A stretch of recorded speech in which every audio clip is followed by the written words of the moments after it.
নমস্কার বন্ধুরা, আপনারা দেখছেন সরকারি সংবাদ ইউটিউব চ্যানেল। বন্ধুরা, রাহুল গান্ধীর সংসদ পদ বাতিল নিয়ে তোলপাড় জাতীয় রাজনীতি। এমন পরিস্থিতিতে বিরোধী দলের দলনেতা বিধায়ক পদ খারিজের হুঁশিয়ারি দিলেন তৃণমূল দলের মুখ্য সচিব তাপস রায়।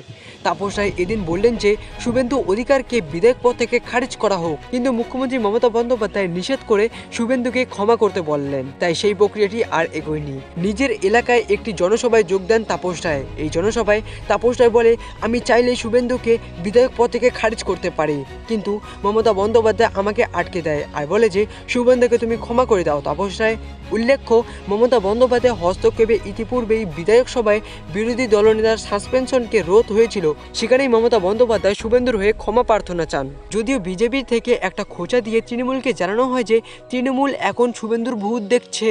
ওরা কথায় কথায় বুঝিয়ে দিচ্ছে যে শুভেন্দু কতটা প্রাসঙ্গিক। এরই সাথে বিজেপি আরও বলে যে তৃণমূলে শুভেন্দুর রাজনৈতিক গুরুত্ব বাড়িয়ে তুলছে। তাপস রায় শুধুমাত্র বিরোধী দলনেতা নয়, নিজের দলেরও একাংশ সমালোচনা করেছেন। অন্য দল থেকে তৃণমূল আশা নিয়ে আপত্তি জানিয়েছেন তাপস রায়। তাপস রায় আরও বলেন যে অন্য দল থেকে চিটিংবাজরা আমাদের দলে এসে আমাদের দলের উপর রাজত্ব করতে চাইছে। এই চিটিংবাজ বদমাইশরা আমাদের দলে এসে তারা নিজের কাজ করছে, কিন্তু তারা কি আমাদের কোনো কাজ করছে কি? না, এরা কোনো রকম কাজ করছেন না আমাদের।